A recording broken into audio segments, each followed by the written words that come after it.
In the winter of 1823, 15 young men studying to become ministers at a remote Pennsylvania seminary died within 6 weeks of each other. Each death followed the same horrifying pattern: violent convulsions, speaking in tongues, and a peculiar blackening of the fingernails that physicians had never seen before. The official cause of death was listed as consumption, but the local doctor who examined the bodies refused to sign the death certificates. He claimed the symptoms matched no known disease, and more disturbing still, he discovered something in their blood that made him burn his medical notes and flee the county that very night. The church authorities sealed the seminary immediately, forbidding anyone from entering the grounds, and the 15 bodies were buried in unmarked graves behind the chapel. For 2 centuries, the Presbyterian Church has refused to discuss what happened at Whitmore Seminary, but recently discovered letters from a surviving student reveal a truth so disturbing that it explains why some secrets are meant to stay buried forever. Before we continue with the story of Whitmore Seminary and uncover what really killed those 15 young men, I need to tell you something important. This channel isn't for everyone, only for the bravest souls who dare to seek the truth behind America's darkest mysteries. Few channels dare to tell the stories we tell here, stories that have been buried by institutions and forgotten by time. If you've made it this far, you're not like most people. You're someone who needs to know what others are afraid to discover. So hit that subscribe button and join the select few who know these secrets. And tell me in the comments, what state are you listening from? Are you brave enough to hear mysteries from your own backyard? Now let's return to that cursed winter in Pennsylvania, where something far more sinister than disease was claiming young lives. The story begins in the rolling hills of western Pennsylvania, where the Presbyterian Church had established Whitmore Seminary in 1819. Named after the Reverend Josiah Whitmore, a prominent minister who had died fighting in the Revolutionary War, the seminary was built to train the next generation of Presbyterian ministers for the expanding American frontier. The institution sat on 200 acres of pristine woodland, with a main building constructed of local limestone and a small chapel that could seat 50 people. Surrounding the main complex were dormitories, a dining hall, faculty housing, and a working farm that provided food for the community, all connected by cobblestone paths that wound through towering oak and maple trees. The seminary attracted young men from across Pennsylvania and neighboring states, drawn by its reputation for rigorous theological education and its affordable tuition. Most students came from farming families or small towns, eager to serve God and bring civilization to the wild territories beyond the Appalachian Mountains. The curriculum was demanding. Students studied Greek and Latin, biblical exegesis, systematic theology, homiletics, church history, and practical ministry skills. They attended chapel twice daily, maintained strict schedules, and were expected to live lives of exemplary moral conduct. The selection process for students was rigorous, requiring letters of recommendation from local ministers, evidence of academic preparation, and a detailed testimony of their calling to ministry. The Presbyterian Church took seriously its responsibility to train godly men for the frontier, where ministers often served multiple congregations across vast distances and faced challenges that required both theological knowledge and practical wisdom. In the autumn of 1823, 43 students were enrolled at Whitmore Seminary. The eldest was 28-year-old Marcus Hartwell, a former schoolteacher from Lancaster County who had felt called to ministry after his wife died in childbirth. Marcus was a serious, contemplative man who had read extensively in theology and philosophy before coming to the seminary. His fellow students respected him for his maturity and often sought his counsel on both academic and personal matters. The youngest was barely 18, Timothy Brennan, the son of Irish immigrants who had scraped together every penny to send their boy to seminary. Timothy's father had died in a mining accident when the boy was 14, and his mother had worked as a seamstress for 4 years to save enough money for his education. Timothy carried the weight of his family's sacrifices and was determined to succeed, often studying late into the night by candlelight. Between them were farmers' sons like Samuel Brewster, whose family had worked the same land in Lancaster County for 3 generations. Samuel was known for his robust health and cheerful disposition, always ready with a joke or encouraging word for his classmates. There was also Peter Cunningham, a quiet young man from western Pennsylvania who had been raised by his grandfather after his parents died of fever. Peter was intensely pious and spent hours each day in private prayer, often fasting and seeking divine guidance for his future ministry. James Morrison came from a well-to-do Philadelphia family that had initially opposed his decision to enter the ministry. His father, a successful merchant, had wanted James to join the family business, but the young man had felt an irresistible call to serve God. James was articulate and well-educated, with a particular gift for languages that made him one of the seminary's best students in Greek and Hebrew. Thomas Millikan, whose family had settled in Pittsburgh in the early 1800s, was known for his intellectual curiosity and his tendency to ask probing questions that sometimes made his professors uncomfortable. Thomas had read widely beyond the required curriculum and was fascinated by the theological controversies that were beginning to emerge in American Presbyterianism. He was particularly interested in the relationship between reason and revelation, and how the church should respond to new philosophical ideas coming from Europe. David Crane, who would later become the sole survivor of the group's terrible ordeal, was a practical young man from a farming family in central Pennsylvania. He had been drawn to ministry not by dramatic religious experience, but by a steady conviction that God was calling him to serve. David was well liked by his classmates for his reliability and common sense, though he sometimes struggled with the more abstract theological concepts that came easily to students like Thomas and James.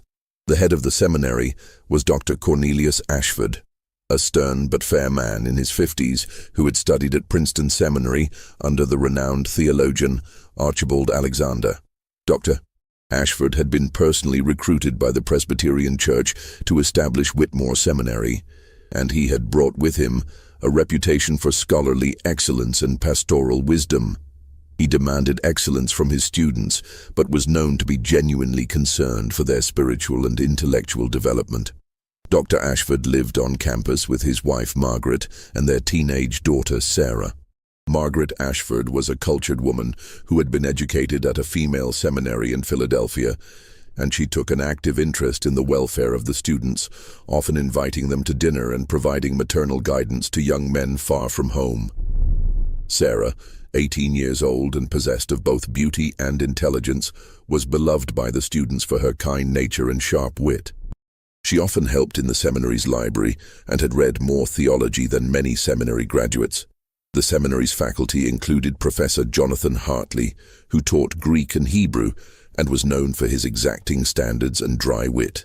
Professor Hartley had spent several years studying in Germany and brought continental theological perspectives to his teaching, though he was careful to maintain orthodox Presbyterian positions. There was also Professor William Sterling, who taught church history and homiletics. Professor Sterling was a gifted preacher who had served several large congregations before accepting his teaching position, and his lectures were among the most popular at the seminary.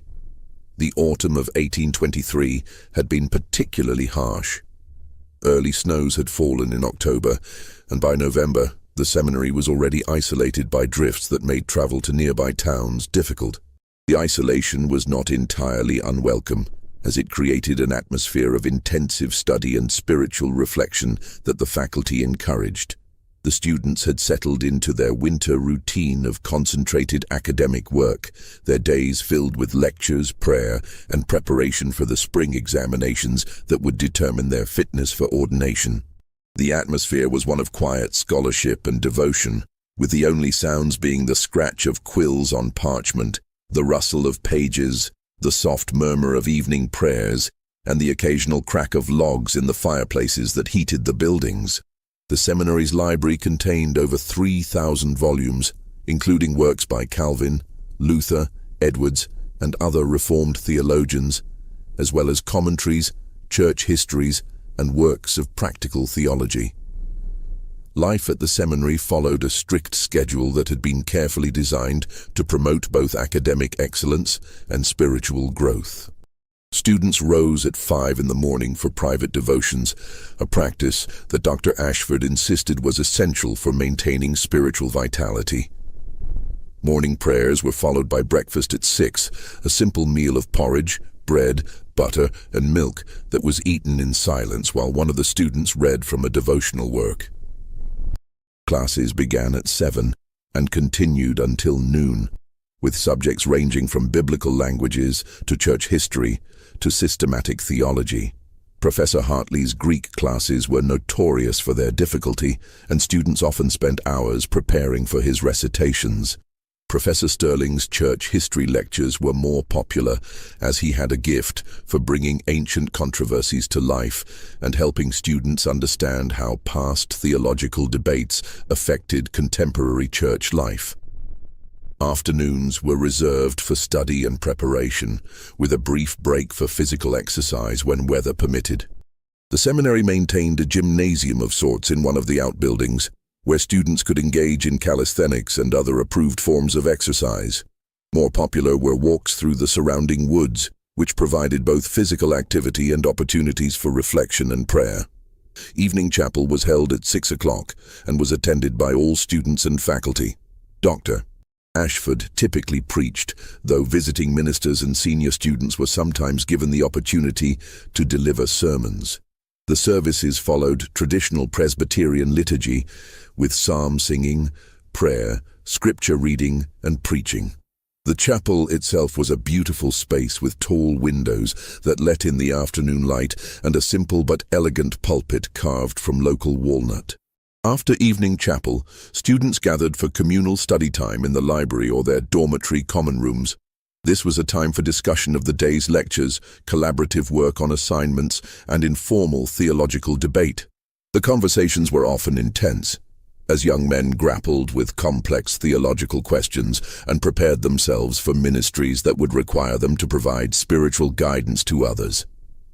Students were expected to be in their rooms by 9 o'clock, though many continued studying privately until much later. The dormitories were spartanly furnished but comfortable enough, with each student having a small room containing a bed, desk, chair, washstand, and a small bookshelf.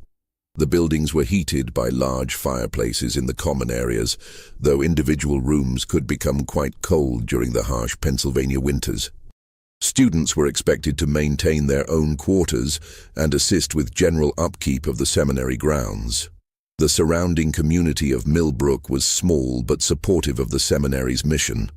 The town consisted of about 300 souls, mostly farmers and craftsmen who provided goods and services to the seminary.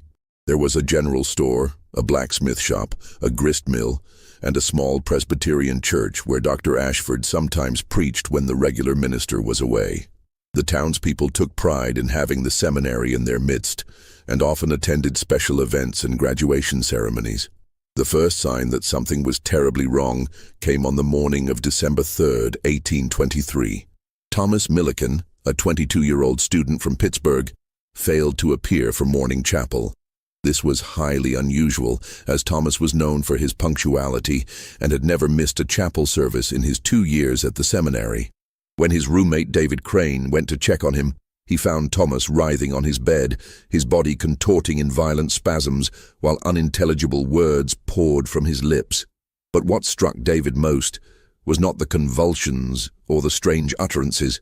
It was Thomas's fingernails, which had turned completely black as if they had been dipped in ink. David immediately called for help, his shouts echoing through the dormitory corridors and rousing other students from their morning preparations. Within minutes, several classmates had gathered in Thomas's room, their faces pale with shock and concern as they witnessed their friend's inexplicable suffering. The convulsions were unlike anything they had ever seen. Thomas's back arched so severely that his body formed an almost perfect bridge, and his limbs jerked with such violence that it took 3 students to hold him down and prevent him from injuring himself. Dr. Ashford arrived within minutes, having heard the commotion from his residence nearby. The seminary's head was a man who prided himself on maintaining composure in difficult situations, but even he was visibly shaken by what he observed. Thomas's eyes had rolled back until only the whites were visible, and the words pouring from his mouth sounded like Latin, but were twisted into something that seemed to mock the very prayers the students had been taught to recite. "Dominus vobiscum infernum," Thomas repeated over and over, his voice growing more guttural with each repetition. "Corpus diaboli, anima perdita." The words were recognizable as Latin, but they formed phrases that no Orthodox Christian would ever utter. Dr. Ashford, who was fluent in Latin from his theological studies, felt a chill run down his spine as he realized that Thomas was speaking in blasphemous inversions of sacred liturgical phrases. Dr. Ashford immediately summoned the local physician, Dr. Edmund Whitley, who lived in the nearby town of Millbrook. A messenger was dispatched on horseback through the snow-covered roads, with instructions to bring the doctor back as quickly as possible. While they waited, Dr. Ashford led the gathered students in prayer for Thomas's recovery, though their voices trembled with uncertainty and fear.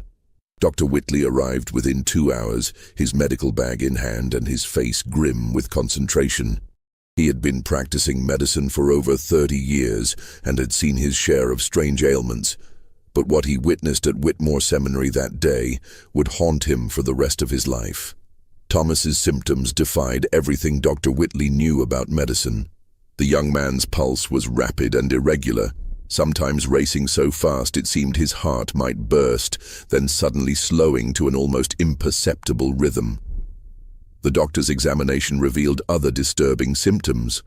Thomas's breathing was labored and accompanied by a strange whistling sound that seemed to come from deep within his chest.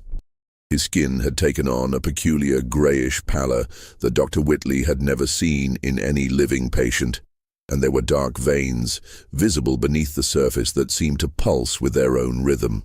The black discoloration had spread from Thomas's fingernails to his entire hands, and similar dark patches were appearing on his neck and around his eyes. Most disturbing were the words he spoke during his convulsions. The Latin phrases were consistently blasphemous, inverting traditional prayers and liturgical responses in ways that suggested either profound theological knowledge or some form of supernatural influence. Dr. Whitley, though not a deeply religious man, found himself deeply unsettled by the precision and consistency of Thomas's blasphemous utterances. Dr. Whitley administered laudanum to calm the convulsions and applied cold compresses to bring down the fever, but nothing seemed to help. He tried bleeding Thomas, following the medical practices of the time, but the blood that flowed from the incisions was darker than normal and seemed to coagulate almost immediately. He attempted to induce vomiting to purge any potential toxins, but Thomas's stomach produced only a foul-smelling black bile that stained the basin and filled the room with an odor like rotting eggs. Throughout the day, word of Thomas's condition spread through the seminary community. Students gathered in small groups, whispering prayers and theories about what might have caused their classmates' strange illness. Some suggested it might be a form of consumption, though none had seen consumption present in such a bizarre manner.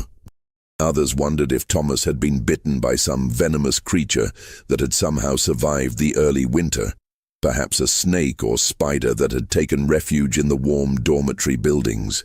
A few of the more superstitious students began to mutter about divine judgment or demonic possession, though Dr. Ashford quickly silenced such talk. He reminded them that they were training to be ministers of the gospel and that they should seek rational explanations for unusual events rather than resorting to superstition and fear. However, even Dr. Ashford found himself struggling to explain Thomas's symptoms in purely medical terms. As evening approached, Thomas's condition continued to deteriorate. The convulsions became more violent, and the blasphemous Latin phrases gave way to sounds that seemed barely human.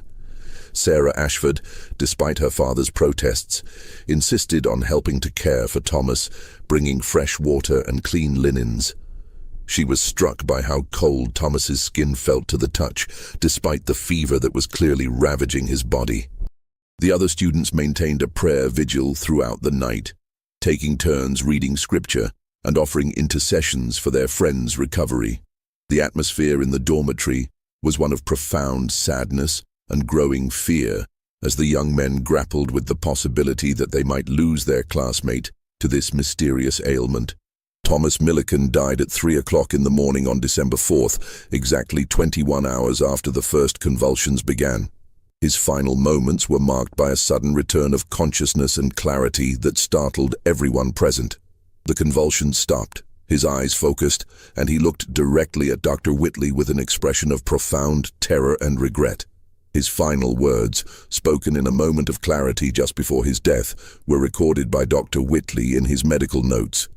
The book in the chapel. God forgive us all. The words were spoken with such intensity and conviction that everyone present felt their significance, though none understood what Thomas meant by them. Dr. Whitley noted that Thomas's voice had returned to its normal tone for these final words, in stark contrast to the guttural sounds that had emerged during his illness. After speaking these words, Thomas's eyes closed, his breathing stopped, and his body relaxed into the stillness of death.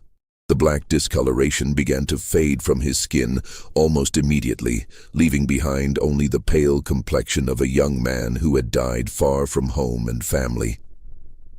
Dr. Whitley examined the body thoroughly, noting that many of the strange symptoms had disappeared with death, as if whatever had afflicted Thomas had departed with his final breath. The funeral was held 2 days later, with Thomas's body laid to rest in the small cemetery behind the chapel. Dr. Ashford delivered a moving eulogy about the young man's devotion to his studies and his desire to serve God on the frontier.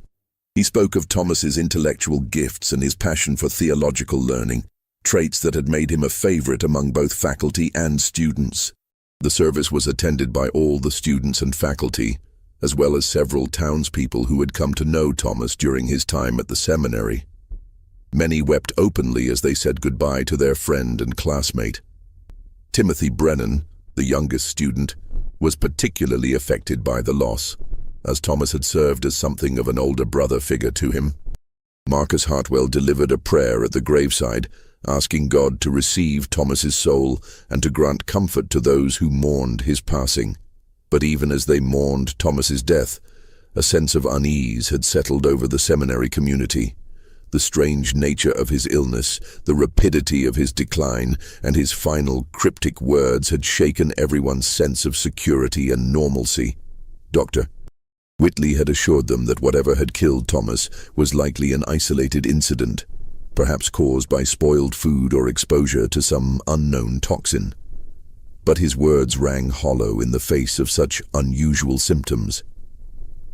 The winter seemed to press in around the seminary with renewed intensity after Thomas's death. The snow fell more heavily, the winds howled louder through the trees, and the buildings seemed to creak and groan under the weight of the cold and the weight of grief. Students began to complain of strange dreams and difficulty sleeping.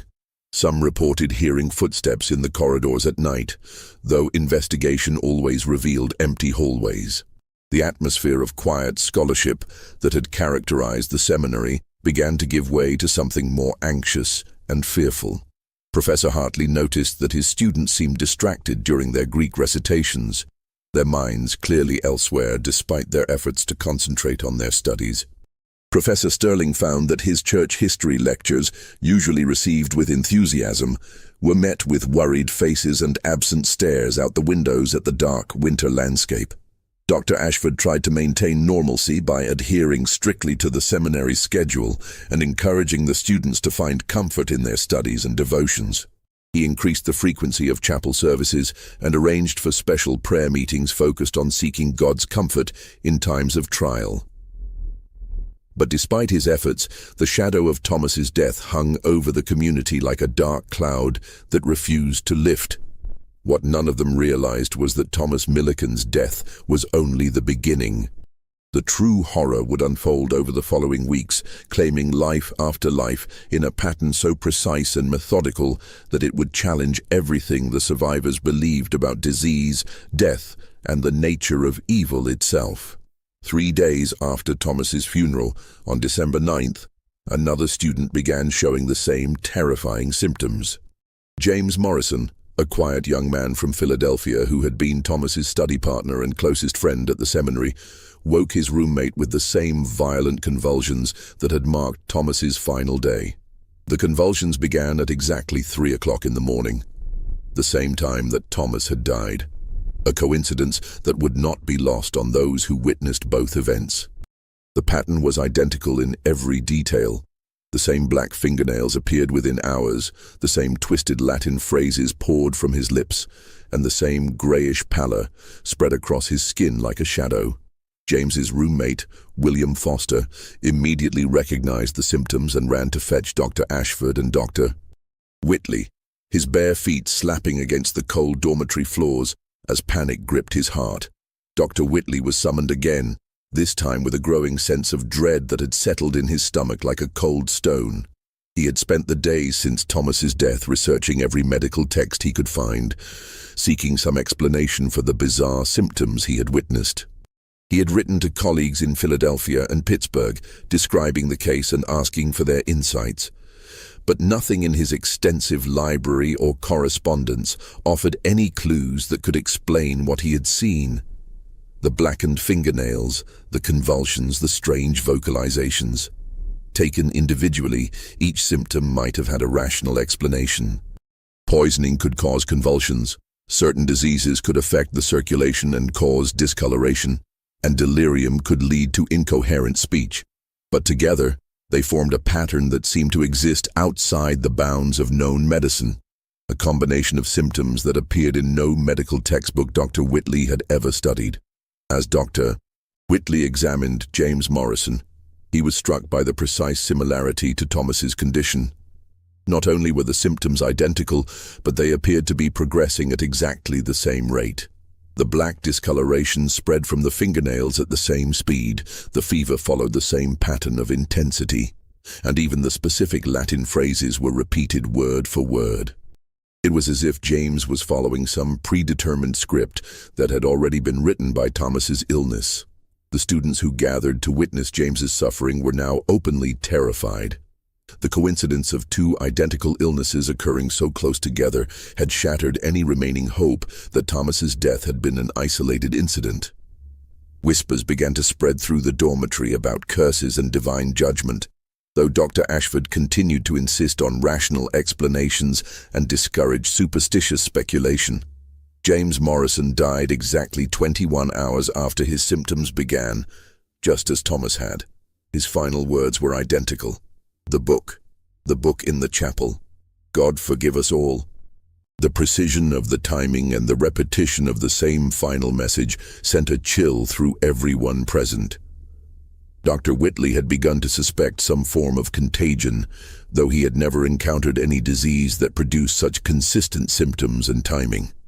The possibility of contagion led Dr. Whitley to order that James's body be prepared for burial immediately and that his personal effects be burned as a precautionary measure. He also instituted quarantine procedures, requiring that anyone who had been in close contact with either Thomas or James be isolated and monitored for signs of illness. The dormitory where both men had lived was sealed and fumigated with sulfur smoke, a standard practice for dealing with potentially infectious diseases. The students were now openly terrified, their fear palpable in every conversation and visible in every face. 2 deaths in a week, both following the same horrifying pattern, had shattered their sense of safety and normalcy. The seminary, which had been a place of learning and spiritual growth, now felt like a trap from which death might emerge at any moment to claim another victim.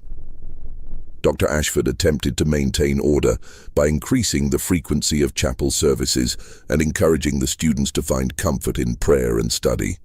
He arranged for additional prayer meetings and Bible studies, hoping that increased devotional activity might provide both spiritual comfort and practical distraction from their fears. He also wrote to the Presbyterian church authorities in Philadelphia, informing them of the situation and requesting guidance on how to proceed. The response from Philadelphia was swift and decisive. The Reverend Dr. Jonathan Blackwood, a senior administrator in the Presbyterian Church, was dispatched immediately to investigate the situation and provide assistance. Dr. Blackwood was known for his calm demeanor and practical approach to crisis management, having dealt with various emergencies in Presbyterian institutions throughout Pennsylvania and New Jersey. But before Dr. Blackwood could arrive, the pattern repeated itself again. On December 12th, 3 days after James Morrison's death, it happened a third time. This time the victim was Samuel Brewster, a 25-year-old from rural Lancaster County who had been known for his robust health and cheerful disposition. Samuel had been one of the most popular students at the seminary, always ready with a joke or encouraging word for his classmates, and his illness sent shockwaves through the entire community. The pattern was identical in every terrifying detail. Violent convulsions beginning at 3 o'clock in the morning, blackened fingernails, twisted Latin phrases, grayish pallor, and death exactly 21 hours later. Samuel's final words were the same as his predecessors. The book in the chapel. God forgive us all. The repetition was now so precise that Dr. Whitley began to document every aspect of the illness, hoping to find some clue that might explain the impossible consistency. Dr. Whitley had now witnessed 3 deaths that followed the same impossible pattern. As a man of science and rational thought, he struggled to accept what he was seeing.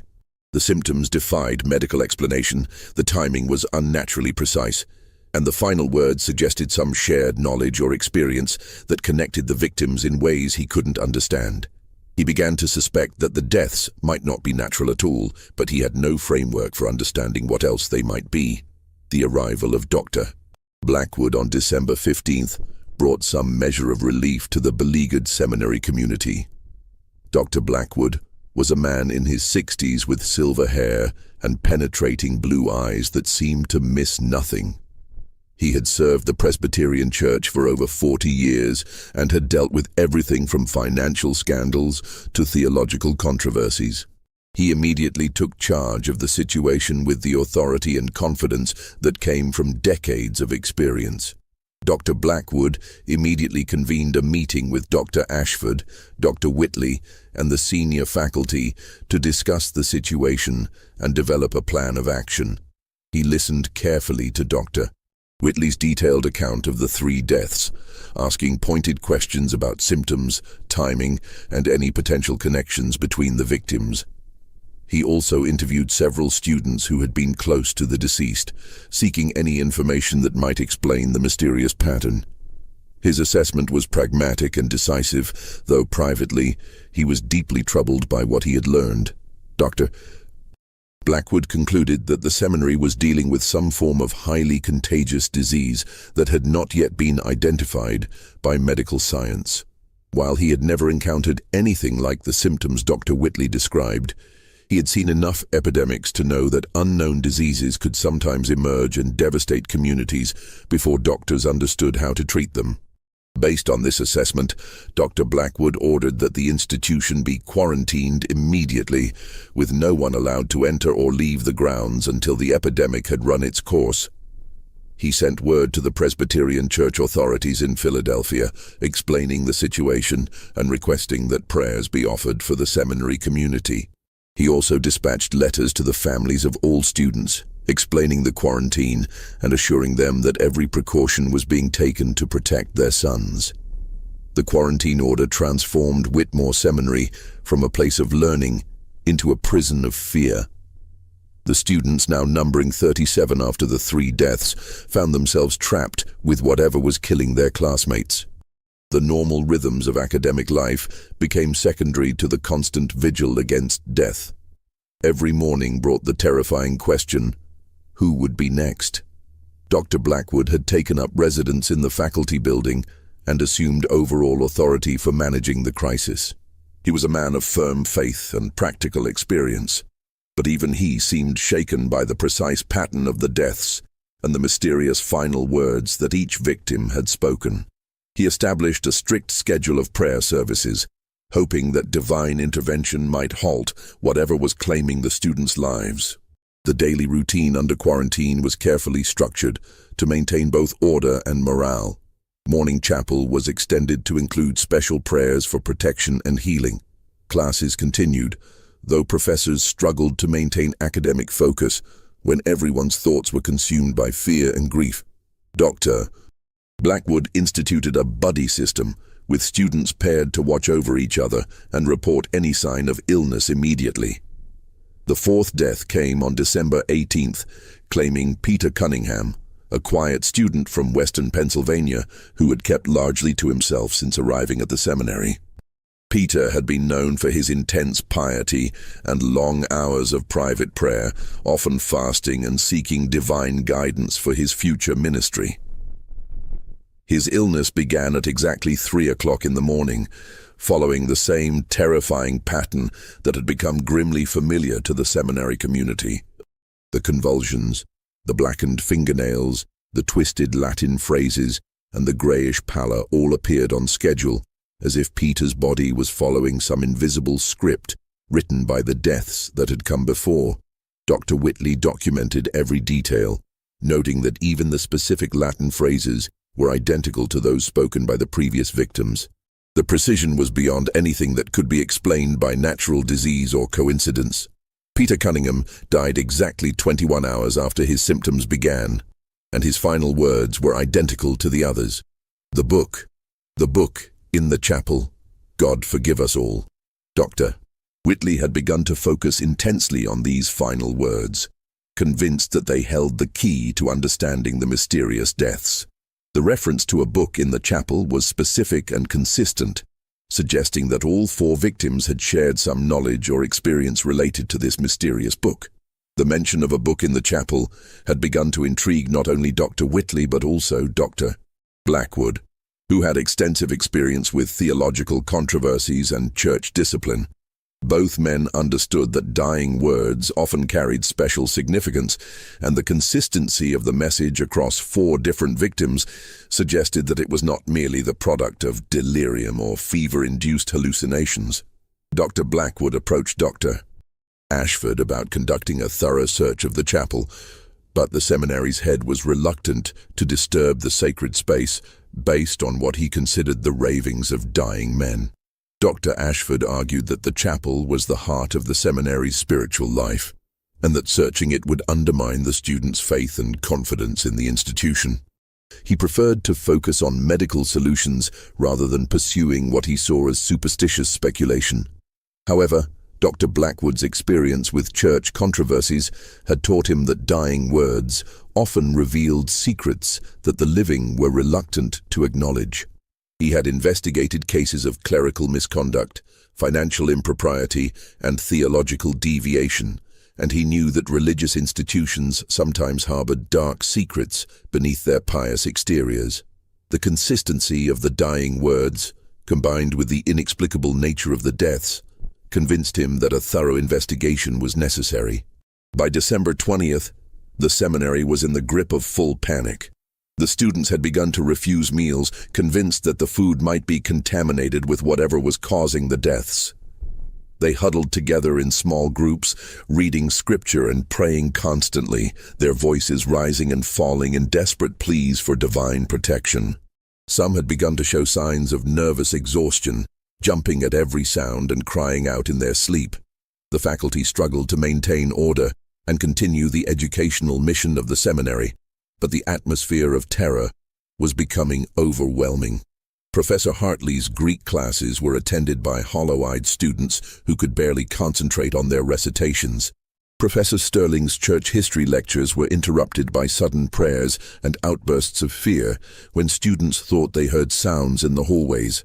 Several students had begun writing letters to their families, begging to be allowed to leave the seminary despite the quarantine order. Timothy Brennan, the youngest student, had written to his mother expressing his fear that he would never see her again. Marcus Hartwell, the eldest and most mature student, had taken it upon himself to provide leadership and comfort to his younger classmates. But even he was struggling with the constant pressure of living under the shadow of death. It was on the night of December 20th that the first break in the pattern occurred, though its significance would not become clear until much later. David Crane, who had been Thomas Milliken's roommate and had witnessed the first death, approached Dr. Whitley with information that would change everything they thought they knew about the mysterious deaths. David was visibly shaken and seemed to be struggling with some internal conflict as he sought out the doctor in his temporary quarters in the faculty building. His hands trembled as he knocked on Dr. Whitley's door, and his voice was barely above a whisper when he asked if they could speak privately. Dr. Whitley, exhausted from days of futile medical efforts and growing dread, invited David into his room and offered him a chair. What David revealed was a confession that he had been carrying for weeks, a secret that he had been too frightened and ashamed to share even as his friends died one by one. He told Dr. Whitley that he and several other students had been part of a secret study group that met in the chapel after evening prayers. They had been reading a book that Thomas had discovered in a hidden compartment behind the altar, a book that none of them had seen before, and that seemed to contain knowledge beyond anything they had learned in their regular studies. The revelation hit Dr. Whitley like a physical blow. Here, finally, was a connection between the victims beyond the timing and symptoms of their deaths. If they had all been part of this secret study group, their deaths might not be random at all. They might be connected to whatever they had been reading in that mysterious book that each victim had referenced in their final words. David's hands shook as he described the book and the group's activities.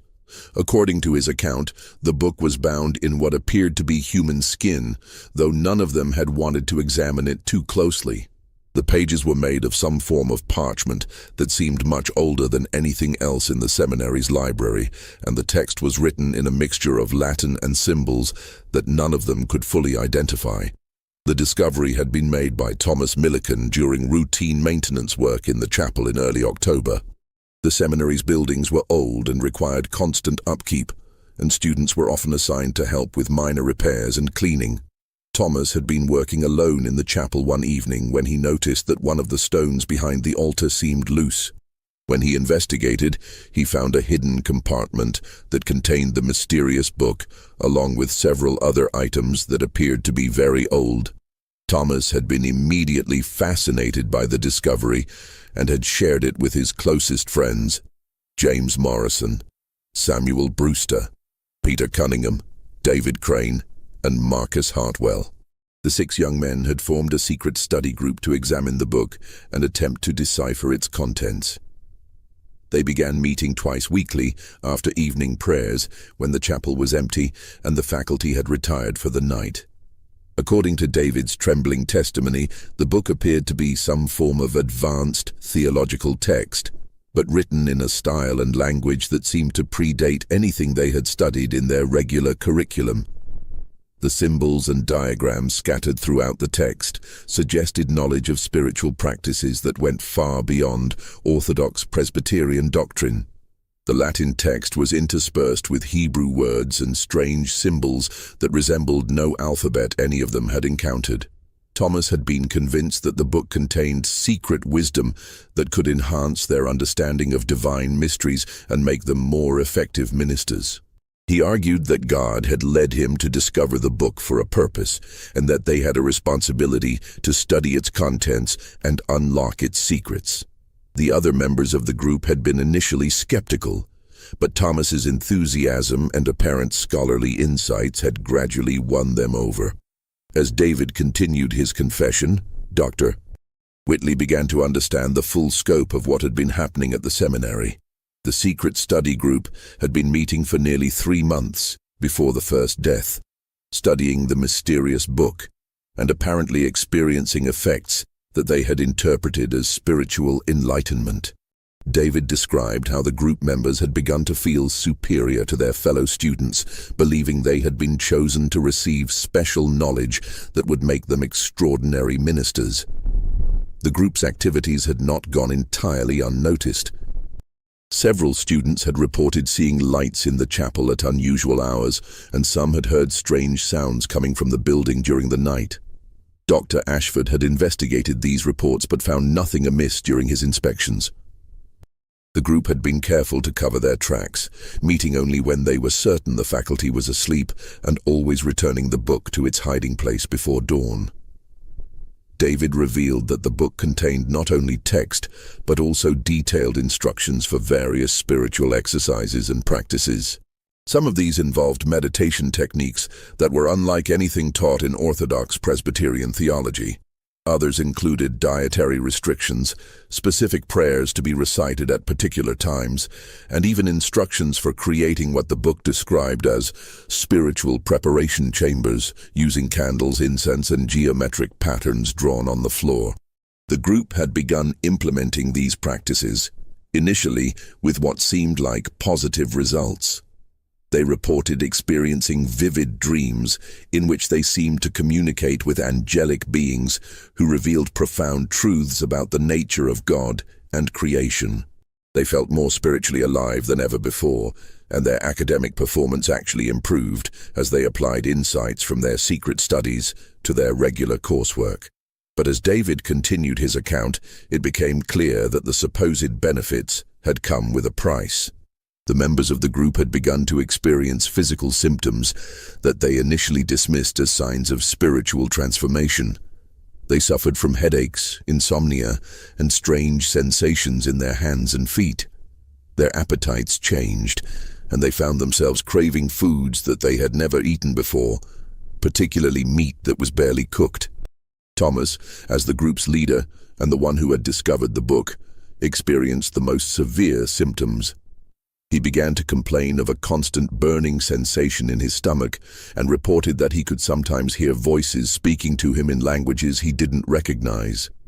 But instead of being alarmed by these symptoms, he had convinced himself and the others that they were signs of spiritual advancement, evidence that their souls were being prepared for higher forms of divine communication. The group had also begun to notice changes in their relationships with other students and faculty. They found themselves becoming impatient with what they saw as the simplistic theology taught in their regular classes. They looked down on their classmates who seemed content with ordinary spiritual experiences and conventional understanding of Scripture. They began to see themselves as an elite group, chosen by God for special revelation and destined for extraordinary ministries. Marcus Hartwell, the eldest member of the group, had begun to have doubts about their activities in November. He told David that he had started experiencing nightmares in which the angelic beings they thought they were communicating with revealed themselves to be something far more sinister. In these dreams, the beautiful faces transformed into hideous masks, and the divine wisdom they offered turned into blasphemous mockeries of sacred truth. Marcus had wanted to end the group's meetings and return the book to its hiding place, but Thomas had convinced him that his doubts were a test of his faith and commitment to the advanced knowledge they were receiving. Thomas argued that spiritual progress always involved periods of testing, and that Marcus was being challenged to demonstrate his worthiness to receive higher revelations. The pressure within the group to continue their studies had been intense. Thomas had become increasingly obsessed with the book and spent hours copying passages and creating his own interpretations of the symbols and diagrams. He had begun to speak of their group as the chosen ones and claimed that they were being prepared for a special mission that would transform the Presbyterian Church and American Christianity. As David's confession continued, Dr. Whitley began to piece together a timeline that connected the group's activities to the pattern of deaths. The first symptoms had appeared in late November, beginning with Thomas but gradually affecting all members of the group. The physical symptoms had been accompanied by psychological changes that included increased aggression, paranoia, and a growing sense of superiority over others. The book had also contained warnings about the consequences of improper study or abandoning the practices once they had been begun. According to David, there were passages that suggested terrible punishments for those who proved unworthy of the knowledge they had received. The text implied that those who began the spiritual journey outlined in the book but failed to complete it would face divine judgment in the form of physical and spiritual destruction. When Dr. Whitley pressed David about the current location of the book, the young man's face went pale and his voice dropped to barely a whisper. He revealed that the book had disappeared from its hiding place 3 days before Thomas's death. The group had gathered for their regular meeting on November 30th, only to find the hidden compartment empty. They had searched the entire chapel, but found no trace of the book or any sign that someone else had discovered their secret. The disappearance of the book had thrown the group into a panic. Thomas had been convinced that someone had discovered their activities and stolen the book to prevent them from completing their studies. He had become increasingly agitated and paranoid, accusing fellow students and even faculty members of spying on them and working to undermine their spiritual progress. In the days following the book's disappearance, the group members had begun experiencing more severe symptoms. The headaches became constant, the insomnia worsened, and they began to have shared nightmares in which they were pursued by dark figures who demanded that they return something they had stolen. Thomas had interpreted these experiences as signs that they were being tested and that they needed to prove their commitment to the spiritual path they had begun. David's revelation cast the deaths in an entirely new light. If the victims had all been part of this secret study group, their deaths might not be the result of disease or natural causes at all. They might be connected to whatever spiritual or psychological processes had been triggered by their study of the mysterious book. Dr. Whitley found himself grappling with possibilities that lay outside his medical training and scientific worldview. The implications of David's confession were staggering. If the book contained some form of dangerous knowledge or practices that had somehow caused the deaths, then the seminary might be dealing with something far more complex than a medical epidemic. Dr. Whitley realized that he needed to share this information with Dr. Blackwood immediately, as the church officials' experience with theological controversies might provide insights that medical science could not offer. The discovery of the secret study group sent shockwaves through the seminary community when Dr. Whitley shared David's confession with Dr. Blackwood. The church official's reaction was immediate and decisive. He ordered a full investigation, interrogating every student and faculty member about their knowledge of the group and the mysterious book. What he uncovered was a conspiracy of silence that had been maintained for months, with nearly half the student body aware of the secret meetings but too frightened to speak out. Dr. Blackwood's investigation revealed the depth of the deception that had been occurring under the seminary's roof. Students came forward with accounts of seeing lights in the chapel at unusual hours, hearing strange chanting and unfamiliar prayers, and noticing changes in the behavior of the group members. Several admitted that they had been approached by Thomas Millikan about joining the group but had declined, either from suspicion about the secretive nature of the activities or from concern about violating seminary rules. Professor Hartley revealed that he had noticed changes in the academic performance and behavior of several students, including Thomas, James, Samuel, and Peter. While their scholarly work had initially improved, they had become increasingly argumentative during class discussions and had begun to challenge orthodox theological positions in ways that seemed designed to provoke controversy rather than engage in legitimate scholarly debate. Professor Sterling reported similar observations about the group members' behavior during his church history lectures. They had become dismissive of traditional Presbyterian teaching and had begun to express ideas that seemed to draw from sources outside the approved curriculum. When questioned about their sources, they had been evasive and claimed to be developing their own theological insights through prayer and meditation. The truth that emerged from Dr. Blackwood's investigation was more disturbing than anyone had imagined. The secret study group had been operating for nearly 3 months, meeting twice weekly in the chapel after evening prayers. The group had consisted of 6 students: Thomas Millikan, James Morrison, Samuel Brewster, Peter Cunningham, David Crane, and Marcus Hartwell. They had been studying the contents of the mysterious book and implementing practices that were clearly outside the bounds of Orthodox Presbyterian theology.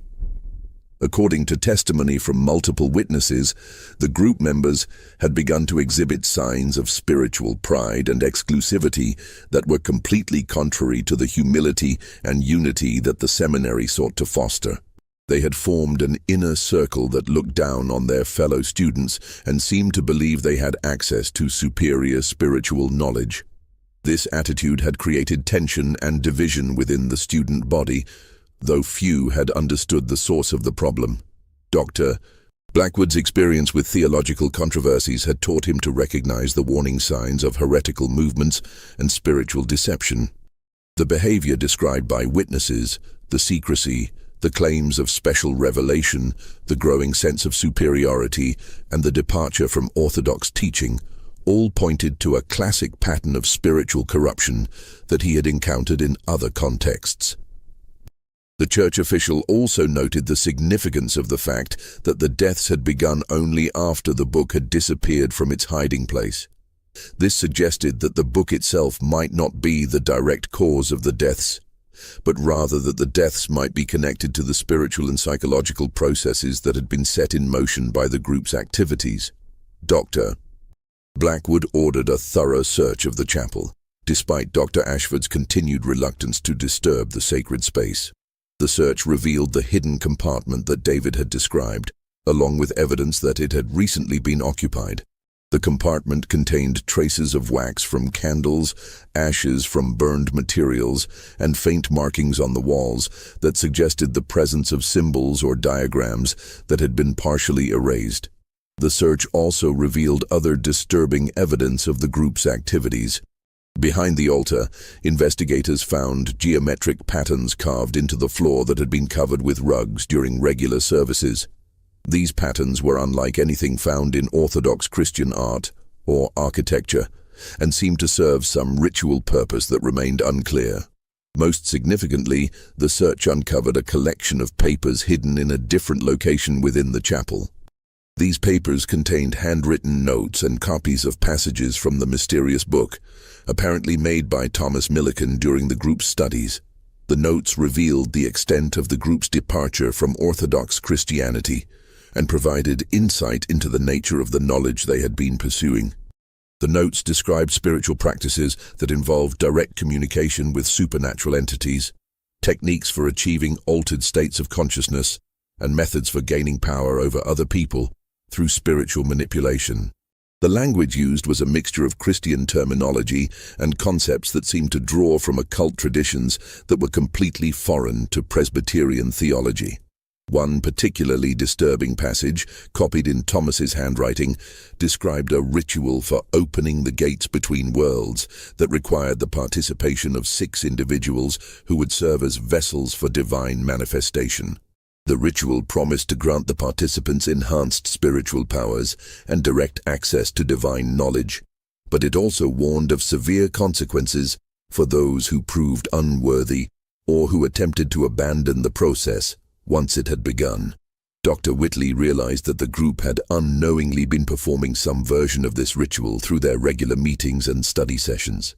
Their focus on the book's contents, combined with their implementation of the spiritual practices it described, had apparently initiated a process that was now claiming their lives one by one. The 5th death occurred on December 21st, claiming Marcus Hartwell himself. The timing was particularly significant, as Marcus had been the one member of the group who had expressed doubts about their activities and had wanted to end their meetings. His death followed the same pattern as the previous 4, but his final words were different and more revealing. Instead of referencing the book in the chapel, Marcus spoke repeatedly of being chosen and marked for the harvest. His words suggested that he understood something about the nature of what was happening to the group members, though he died before he could provide any clear explanation. Dr. Whitley noted this deviation from the pattern, wondering if it might provide a clue to understanding the mysterious deaths. David Crane was now the only surviving member of the original study group, a fact that was not lost on anyone at the seminary. The students and faculty watched him with a mixture of sympathy and suspicion, wondering if he would be the next victim or if he might hold the key to stopping the deaths. David himself was consumed with guilt and terror, convinced that he would soon follow his friends into death. The psychological pressure on David was enormous. He was isolated from his classmates by his knowledge of the secret group and his role in their activities, yet he was also the only person who could provide information that might prevent further deaths. Dr. Blackwood and Dr. Whitley spent hours questioning him about every detail of the group's activities, hoping to find some clue that might break the deadly pattern. David revealed that the book had contained detailed prophecies about what would happen to those who studied its contents. According to these prophecies, the 6 members of the group were destined to serve as bridges between worlds, allowing supernatural entities to manifest in the physical realm. The process would require the sacrifice of their physical lives, but their souls would be elevated to a higher plane of existence where they would serve as intermediaries between the divine and mortal realms. The prophecies also suggested that the process, once begun, could not be stopped or reversed. The 6 members of the group had been marked by their study of the book and their participation in the ritual practices it described. They were bound together by spiritual forces that would claim their lives at predetermined intervals, using their life energy to fuel the manifestation of supernatural entities in the physical world. Dr. Whitley had begun to suspect that the deaths might be connected to some form of mass hysteria or shared delusion that had been triggered by the group's activities. The power of suggestion, combined with guilt and fear about their secret activities, might have created psychological conditions that manifested as physical symptoms. However, the precision of the timing and the consistency of the symptoms made this explanation seem inadequate. Dr. Blackwood, drawing on his experience with theological controversies and spiritual deception, believed that the group had become involved with genuinely dangerous spiritual forces. He was convinced that their study of the book and their implementation of its practices had opened them to demonic influence that was now claiming their lives as the price for their spiritual arrogance and departure from orthodox faith. Just when we thought we'd seen it all, the horror in Whitmore Seminary intensifies. If this story is giving you chills, share this video with a friend who loves dark mysteries, hit that like button to support our content, and don't forget to subscribe to never miss stories like this. Let's discover together what happens next, because the truth about that mysterious book is about to be revealed in ways that will challenge everything you believe about good and evil. The tension at the seminary reached a breaking point on December 22nd when David Crane, unable to bear the weight of his knowledge and guilt any longer, made a desperate decision. He had been experiencing the same physical symptoms that had preceded the deaths of his friends: headaches, insomnia, and a burning sensation in his stomach. Convinced that he would be the next victim, he decided to make one final attempt to understand what had happened to them and possibly find a way to break the deadly pattern. David's search for answers led him to explore parts of the seminary that had been abandoned or forgotten since its construction. He had remembered Thomas mentioning that the book seemed much older than the seminary itself, which suggested that it might have been hidden in the chapel before the building was even completed. This possibility led David to investigate the history of the land and the circumstances surrounding the seminary's founding. His search took him to the basement of the main building, where old construction materials and abandoned furniture were stored. It was there, behind a wall that had been bricked up decades earlier, that he made a discovery that would change everything they thought they knew about Whitmore Seminary and the mysterious book that had cost his friends their lives. The hidden chamber that David uncovered was small, but filled with items that clearly predated the seminary's construction. There were books, documents, personal effects, and artifacts that suggested someone had deliberately concealed these materials before the building was completed. Most importantly, the chamber contained evidence of the true identity of the man for whom the seminary had been named. The documents David discovered painted a picture of the Reverend Josiah Whitmore that was completely different from the heroic Revolutionary War minister that the seminary's founders had believed they were honoring. The real Josiah Whitmore had indeed been a minister, but he had also been involved in occult practices that had scandalized his congregation and ultimately led to his expulsion from the Presbyterian Church. According to the documents, Whitmore had been ordained as a Presbyterian minister in 1768 and had served a congregation in eastern Pennsylvania for several years. However, he had gradually become involved with mystical and occult practices that he claimed would enhance his spiritual powers and make him a more effective minister. He had begun to incorporate elements of folk magic, astrology, and ceremonial magic into his religious practice, justifying these departures from Orthodox Christianity as advanced forms of spiritual knowledge. Whitmore's congregation had initially been impressed by his apparent spiritual gifts and his claims of receiving direct revelations from God. However, as his practices became more extreme and his teachings more divergent from Presbyterian doctrine, opposition had begun to grow. Several church members had accused him of practicing witchcraft and consorting with evil spirits, charges that Whitmore had vehemently denied while continuing to pursue his occult studies. The situation had come to a head in 1781 when Whitmore had attempted to perform what he described as a great working that would permanently open communication between the physical and spiritual worlds. The ritual had required the participation of 6 volunteers from his congregation, whom he had convinced to serve as vessels for divine manifestation. The ritual had taken place in the church during a secret meeting attended only by Whitmore's most devoted followers. According to the documents, the ritual had gone terribly wrong. Instead of achieving divine communication, the 6 participants had all died within hours of the ceremony, their bodies found in the church the next morning in a state that witnesses described as horrifying. The exact nature of their condition was not detailed in the documents, but references to blackened extremities and blasphemous utterances suggested disturbing similarities to what had been happening at the seminary. The deaths had caused an immediate scandal that had spread throughout the Pennsylvania Presbyterian community. Whitmore had been arrested and charged with murder, though he had maintained his innocence and claimed that the deaths were the result of divine judgment on those who had proven unworthy of the spiritual advancement he had offered them. The trial had been brief and decisive. Multiple witnesses had testified about Whitmore's occult practices and his departure from Orthodox Christian teaching.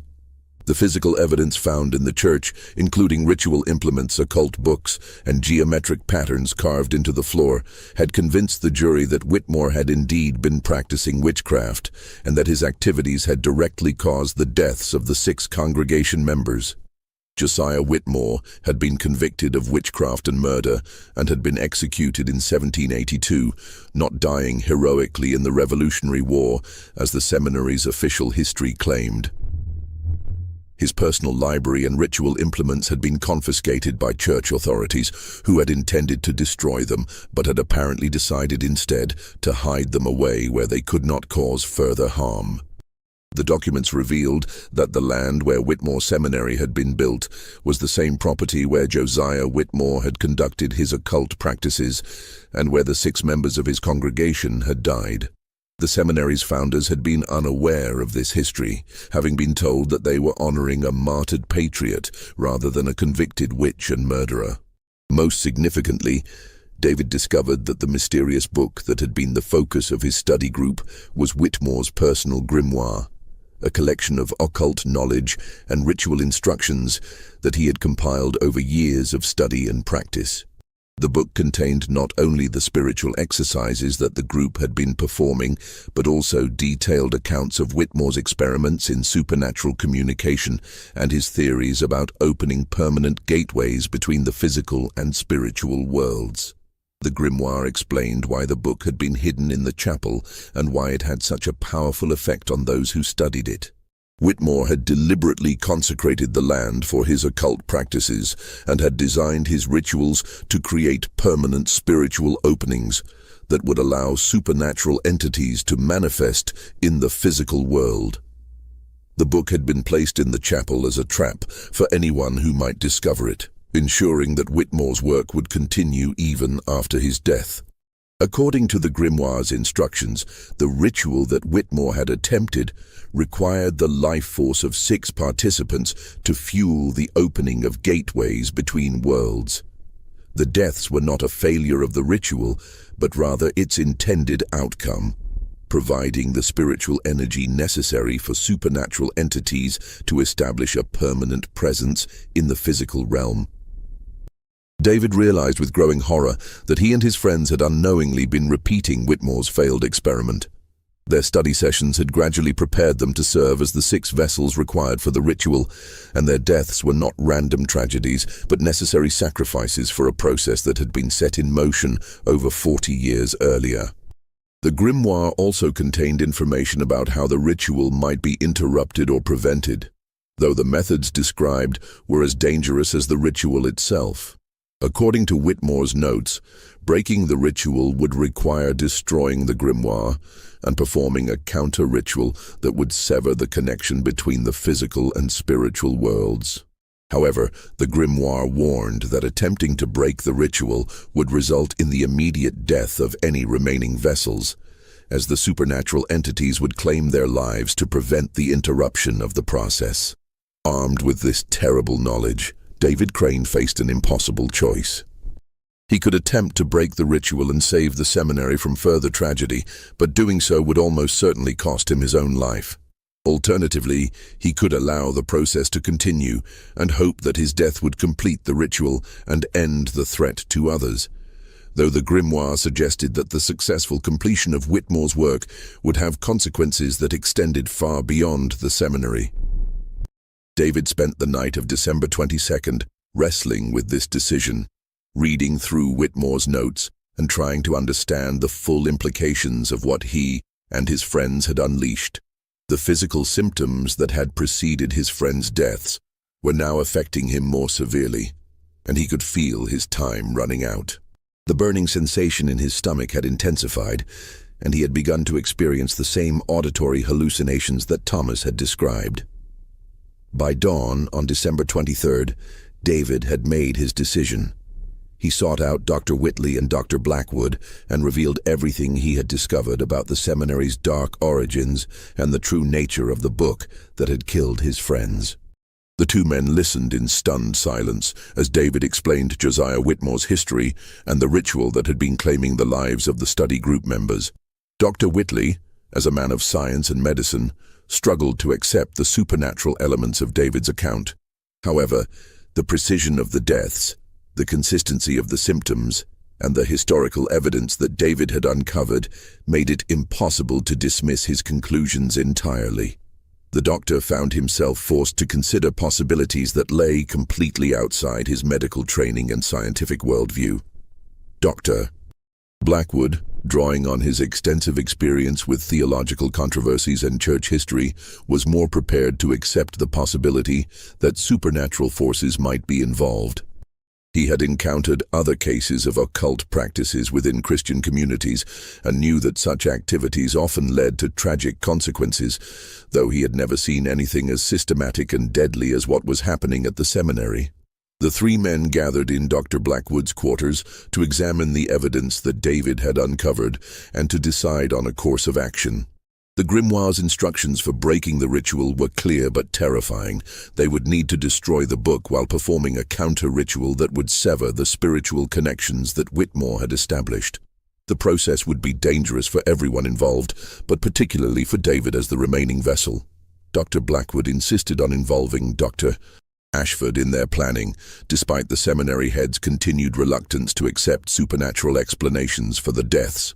When confronted with the historical evidence and the grimoire itself, Dr. Ashford was forced to acknowledge that the seminary community was facing something far more complex than a medical epidemic. The decision was made to attempt the counter-ritual on the night of December 23rd, using the instructions provided in Whitmore's grimoire, but adapting them to reflect Orthodox Christian theology rather than occult practices. Dr. Blackwood would lead the ritual, drawing on his knowledge of Presbyterian liturgy and his experience with spiritual warfare. Dr. Whitley and Dr. Ashford would assist, while David would serve as the focal point for breaking the spiritual connections that bound him to the other group members. The 4 men gathered in the chapel as midnight approached, bringing with them the grimoire and the materials needed for the counter-ritual.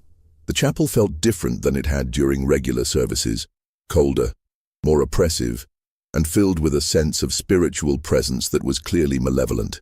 The air itself seemed to thicken as they prepared for the ritual, making it difficult to breathe and causing their candles to flicker despite the absence of any breeze. Dr.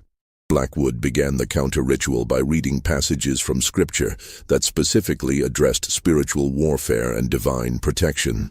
He called upon God to break the evil influences that had taken hold of the seminary, and to protect those who sought to oppose the forces of darkness. His voice was strong and confident, though the others could see the strain in his face as he confronted spiritual realities that challenged even his experienced faith. As the ritual progressed, David began to experience the familiar symptoms that had preceded his friends' deaths. His hands began to shake, and his fingernails started to darken with the same black discoloration that had marked the other victims. However, instead of the violent convulsions that had characterized the previous deaths, he remained conscious and able to participate in the counter-ritual. The climactic moment came when they began to burn the grimoire, page by page, while reciting prayers for divine protection and spiritual cleansing. As each page was consumed by flames, the spiritual oppression in the chapel seemed to intensify. The temperature dropped dramatically, shadows moved across the walls despite the steady flame of their candles, and they could hear sounds that seemed to come from beneath the floor, grinding, scraping noises that suggested something trying to break through from below. David spoke words that seemed to come from some source beyond himself, describing visions of his dead friends who were trapped between worlds and unable to find peace. He said that he could see the supernatural entities that had been feeding on their life force, beings of darkness and malevolence that had been given access to the physical world through Whitmore's ritual and the study group's unwitting participation. The entities were furious about the attempt to break the ritual and were threatening to claim everyone in the seminary as punishment for the interference. David could feel them trying to take complete control of his body and mind, using him as a conduit to manifest fully in the physical world. The counter-ritual was preventing them from achieving complete dominance, but the struggle was tearing him apart both physically and spiritually. As the last page of the grimoire was consumed by flames, David let out a scream that seemed to shake the very foundations of the chapel. For a moment, the others thought they had lost him to the same fate that had claimed his friends. The black discoloration had spread up his arms, his body convulsed with violent spasms, and his voice became guttural and inhuman as the entities made their final attempt to claim him. But then, suddenly, everything changed. The oppressive atmosphere lifted, the temperature returned to normal, and the supernatural sounds ceased. David collapsed to the floor, unconscious but breathing, his skin returning to its normal color as the black discoloration faded away. The counter-ritual had worked, but at a cost that would mark David for the rest of his life. David Crane survived the night, but he was forever changed by his experience with forces that lay beyond human understanding. The young man who had entered Whitmore Seminary with dreams of serving God on the frontier emerged from the chapel as someone who had looked into the abyss and barely escaped with his soul intact. He would spend the rest of his life as a minister, but he never spoke publicly about what had happened at the seminary, and he never married or had children, as if he feared passing on some spiritual contamination to future generations. The deaths at Whitmore Seminary ended with the destruction of the grimoire and the completion of the counter-ritual, but the institution never recovered from the tragedy that had claimed 15 young lives. The Presbyterian church authorities, faced with the historical evidence of Josiah Whitmore's true identity and the occult origins of the seminary's location, decided to close the institution permanently. The official reason given was the need to relocate to a more accessible location. But those involved in the investigation understood the real motivation for the closure. Dr. Ashford resigned his position as head of the seminary and accepted a pastorate in a small Pennsylvania town, where he spent the remainder of his career serving a quiet, rural congregation. He never spoke publicly about the events at Whitmore Seminary, though his family noted that he became much more conservative in his theological views and was deeply suspicious of any claims of special revelation or advanced spiritual knowledge. Professor Hartley and Professor Sterling both found positions at other Presbyterian institutions, though their experiences at Whitmore had left them wary of student activities that took place outside the regular curriculum. They became advocates for stricter oversight of seminary communities and more careful screening of students for signs of spiritual pride or heretical tendencies. The surviving students were transferred to other Presbyterian seminaries to complete their education, though many struggled with the trauma of their experiences. Several left the ministry entirely, unable to reconcile their faith with the supernatural horrors they had witnessed. Others became exceptionally orthodox in their theology, as if seeking to protect themselves from any hint of the spiritual dangers they had encountered. Dr. Whitley's medical practice never recovered from his experience at the seminary. The rational, scientific worldview that had guided his career had been shattered by events that defied medical explanation. He moved to a different county shortly after the incident and began drinking heavily, struggling to cope with memories that challenged everything he had believed about the nature of reality.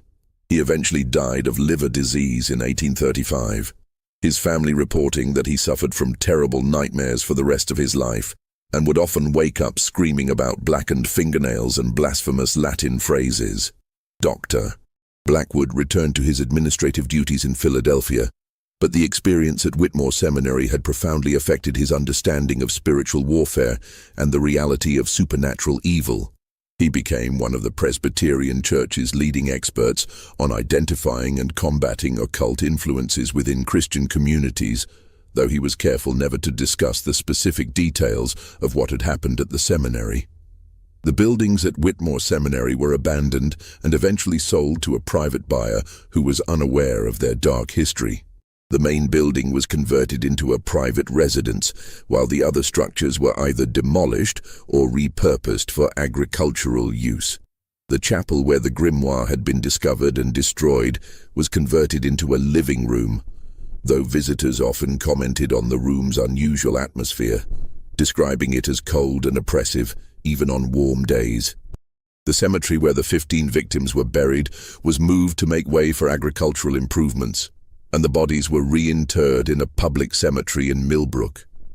The graves were marked with simple stones that gave only the names and dates of death, with no mention of their connection to the seminary or the circumstances of their deaths. Over time, even these modest memorials were forgotten, and the location of the graves became lost to local memory. Dr. Whitley's medical notes from the incident were sealed by church authorities and deposited in the Presbyterian Historical Society's archives, where they remained classified for nearly 2 centuries. The official cause of death for all 15 victims was listed as consumption complicated by nervous exhaustion, a diagnosis that satisfied public curiosity but concealed the true nature of the tragedy. The church's investigation reports and Dr. Blackwood's recommendations for preventing similar incidents were also classified and stored alongside Dr. Whitley's notes. The letters that David Crane wrote to his family during and after the incident were discovered in 2019 when his great-great-grandson was cleaning out an old trunk in the family's attic. These letters, along with Dr. Whitley's notes and fragments of the church investigation, provide the only surviving account of what really happened at Whitmore Seminary during that terrible winter of 1823-1824. David's letters reveal the profound impact that the experience had on his understanding of good and evil, faith and doubt, and the dangers of spiritual pride. He wrote extensively about the seductive nature of the forbidden knowledge that the group had pursued, and the gradual way that their pursuit of spiritual advancement had led them away from orthodox Christian faith. He expressed deep remorse for his role in the tragedy and spent the rest of his life trying to atone for his participation in activities that had cost his friends their lives. The letters also reveal David's ongoing struggle with guilt and trauma in the years following the incident. He was haunted by vivid nightmares in which he relived the deaths of his friends and was tormented by the possibility that he might somehow be responsible for their fates. He sought counseling from several ministers and theologians, though he was never able to find complete peace with what had happened. David's ministry career was marked by exceptional orthodoxy and a deep suspicion of any claims of special revelation or advanced spiritual knowledge.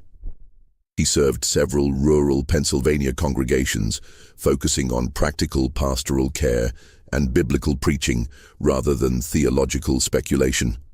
His sermons were noted for their emphasis on humility, the dangers of spiritual pride, and the importance of remaining within the bounds of Orthodox Christian teaching. The mystery of Whitmore Seminary serves as a chilling reminder of the dangers that can arise when spiritual pride and the pursuit of forbidden knowledge lead people away from the safety of Orthodox faith and community accountability. The 15 young men who died had been sincere in their desire to serve God, but their ambition to become extraordinary ministers had led them to seek shortcuts to spiritual power that ultimately destroyed them. The story also illustrates the way that past evils can continue to influence present events, as Josiah Whitmore's occult practices created spiritual openings that remained active for decades after his death.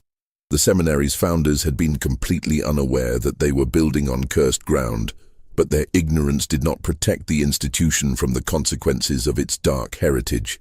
The Presbyterian Church's response to the tragedy reflects the institution's commitment to protecting its members from spiritual dangers while maintaining the confidentiality necessary to prevent panic and scandal. The decision to classify the investigation reports and relocate the surviving students demonstrated both pastoral concern and institutional wisdom in dealing with events that challenged conventional understanding. The long-term effects of the Whitmore Seminary incident can be seen in the Presbyterian Church's subsequent policies regarding seminary oversight and student activities. The Church implemented stricter controls over extracurricular activities, required more frequent faculty supervision of student gatherings, and established formal protocols for investigating unusual incidents at church institutions. These changes, while never explicitly connected to the Whitmore tragedy, reflected lessons learned from an experience that had nearly destroyed one of the Church's most promising educational ventures. The incident also influenced Presbyterian theological education in more subtle ways. Seminary curricula began to include more explicit warnings about the dangers of spiritual pride and the pursuit of esoteric knowledge outside the bounds of Orthodox Christianity. Professors were trained to recognize signs of heretical thinking and to intervene before students could be led astray by claims of special revelation or advanced spiritual techniques. Modern scholars who have studied the available documents from the Whitmore Seminary incident have proposed various explanations for what occurred during that terrible winter. Some suggest that the deaths were the result of mass hysteria triggered by guilt and fear over the group's secret activities. According to this theory, the power of suggestion, combined with the isolation and stress of seminary life, created psychological conditions that manifested as physical symptoms severe enough to cause death. Others have proposed that the group may have been experimenting with psychoactive substances that were included in the mysterious book's instructions, leading to poisoning that caused the consistent symptoms and timing of the deaths. This theory is supported by historical evidence that some occult practitioners of the period did use various herbs and compounds in their rituals, some of which were known to be toxic in certain combinations or dosages. A third group of scholars has suggested that the deaths may have been the result of deliberate poisoning by someone who discovered the group's activities and decided to eliminate them to protect the seminary's reputation. This theory would explain the precision of the timing and symptoms, as well as the disappearance of the book from its hiding place. However, no evidence has ever been found to support this explanation, and it fails to account for many of the incident's more unusual aspects. Religious scholars and theologians have generally been more willing to accept the possibility that supernatural forces were involved in the Whitmore Seminary deaths. They point to the consistent pattern of blasphemous utterances, the precise timing of the deaths, and the historical evidence of Josiah Whitmore's occult practices as support for the theory that the students had indeed encountered malevolent spiritual entities through their study of the grimoire. These scholars argue that the incident serves as a powerful reminder of the reality of spiritual warfare and the importance of maintaining Orthodox Christian faith and practice. They see the tragedy as a cautionary tale about the dangers of seeking spiritual knowledge outside the bounds of established church teaching and the protective authority of Christian community. The current owners of the property, where Whitmore Seminary once stood, remain unaware of its dark history. The main building has been extensively renovated and expanded over the years, with modern additions that have eliminated most traces of its original architecture. The family that purchased the property in the 1850s converted it into a working farm, and their descendants continue to raise crops and livestock on the land where 15 young men died pursuing forbidden knowledge. Local historians in the Millbrook area have occasionally noted the existence of the former seminary, but most residents are unaware of the tragedy that led to its closure. The official Presbyterian church history of the period mentions Whitmore Seminary only briefly, noting that it operated from 1819 to 1824 before being relocated due to transportation difficulties. This sanitized version of events has effectively erased the memory of what really happened during that terrible winter 2 centuries ago. The chapel where the secret study group conducted their meetings and where the counter-ritual was performed has been completely transformed. What was once a sacred space dedicated to Christian worship is now a comfortable family room with modern furnishings and no trace of its religious origins. Visitors to the house sometimes comment on an unusual atmosphere in this particular room, a sense of coldness and oppression that persists even on warm days. But the current owners attribute this to the building's age and the room's northern exposure. The cemetery where the 15 victims were originally buried has been completely obliterated by 2 centuries of agricultural activity. The bodies were moved in the 1840s when the land was converted to farming, but even the public cemetery where they were reinterred has undergone changes that have obscured their final resting places. The simple stones that once marked their graves have been replaced or removed, and their names are no longer associated with any particular location.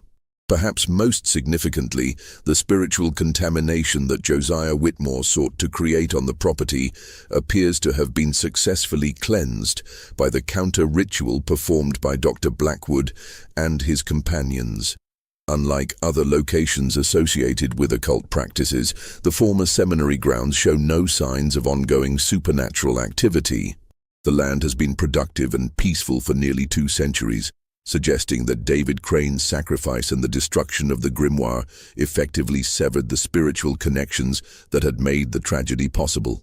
The story of Whitmore Seminary ultimately serves as both a historical mystery and a spiritual cautionary tale. It reminds us that the pursuit of knowledge, even knowledge presented in religious terms, can become dangerous when it leads away from humility, community accountability, and orthodox faith. The 15 young men who died were not evil people, but they were proud people who believed they could handle spiritual forces that were beyond their understanding and control. Their deaths also demonstrate the way that past sins can continue to affect future generations, as Josiah Whitmore's occult practices created conditions that would claim innocent lives decades after his own execution. The seminary's founders had no way of knowing that they were building on cursed ground, but their ignorance did not protect the institution from the consequences of its dark heritage. The response of the church authorities to the crisis shows both the strengths and limitations of institutional religion when confronted with supernatural evil. Dr. Blackwood's willingness to take spiritual warfare seriously and to act decisively in the face of unexplained deaths probably saved the seminary community from even greater tragedy. However, the church's subsequent decision to suppress information about the incident, while understandable from a pastoral perspective, has prevented future generations from learning important lessons about spiritual discernment and the reality of supernatural evil. The medical profession's response to the incident, as represented by Dr. Whitley's experience, illustrates the limitations of purely naturalistic approaches to understanding human experience. Dr. Whitley's scientific training prepared him to diagnose and treat physical ailments, but it left him completely unprepared to deal with phenomena that appeared to have spiritual rather than material causes. His subsequent alcoholism and early death suggest that some experiences are too traumatic to be processed within a purely secular worldview. David Crane's survival and his subsequent ministry career demonstrate that it is possible to encounter supernatural evil and emerge spiritually intact, but only through reliance on divine protection and orthodox Christian faith. His willingness to sacrifice his own life to save others reflects the highest ideals of Christian service, while his lifelong struggle with trauma shows the lasting effects that such experiences can have on those who survive them. The gradual fading of memory about the Whitmore Seminary incident reflects broader cultural changes in American society's understanding of spiritual reality. In 1823, most Americans still believed in the reality of supernatural forces and the possibility of spiritual warfare. By the late 19th century, scientific materialism had begun to replace religious explanations for unusual phenomena, making it easier for incidents like the Whitmore tragedy to be forgotten or reinterpreted in naturalistic terms. Today, the story of Whitmore Seminary challenges both religious and secular worldviews. For believers, it serves as a reminder that spiritual warfare is real and that the pursuit of religious knowledge must be balanced by humility and submission to orthodox teaching. For skeptics, it presents a historical puzzle that resists easy explanation and forces consideration of possibilities that lie outside the bounds of materialistic thinking. The recently discovered letters and documents that have brought the Whitmore Seminary story to light also raise questions about what other secrets might be hidden in family attics and church archives across America. How many other incidents of supernatural activity have been forgotten or suppressed over the centuries? What lessons might be learned from tragedies that were deliberately erased from historical memory? The story also speaks to contemporary concerns about the dangers of spiritual pride and the pursuit of esoteric knowledge outside the bounds of established religious authority. In an age when alternative spiritualities and claims of special revelation are increasingly common, the fate of the Whitmore Seminary Study Group serves as a warning about the potential consequences of abandoning traditional safeguards and community accountability. The 15 young men who died at Whitmore Seminary were guilty of nothing more than ambition and curiosity, qualities that are generally considered virtues in American culture. Their tragedy reminds us that even positive character traits can become dangerous when they lead away from humility and wisdom. Their desire to become extraordinary ministers led them to seek shortcuts to spiritual power that ultimately destroyed them and left lasting scars on all who knew them. The Presbyterian Church's handling of the incident, while successful in preventing immediate panic and scandal, also demonstrates the costs of institutional secrecy. By suppressing information about what had happened, church authorities protected their organization's reputation, but also ensured that future generations would be unable to learn from the tragedy. The recent discovery of hidden documents suggests that other important historical events may have been similarly concealed, waiting for accident or providence to bring them to light. Perhaps most importantly, the story of Whitmore Seminary serves as a reminder that human beings are spiritual as well as physical creatures, and that our spiritual choices have real consequences that extend beyond our individual lives. The occult practices of Josiah Whitmore created spiritual conditions that affected innocent people decades after his death, while the faithful response of David Crane and his companions restored spiritual health to a contaminated location. In our increasingly secular age, stories like that of Whitmore Seminary challenge us to consider the possibility that spiritual realities are as important as physical ones, and that our choices about faith, morality, and religious practice have consequences that extend far beyond what we can see or measure. Whether we interpret the events in supernatural or psychological terms, the tragedy serves as a powerful reminder of the importance of humility, community accountability, and careful discernment in all matters of faith and spirituality.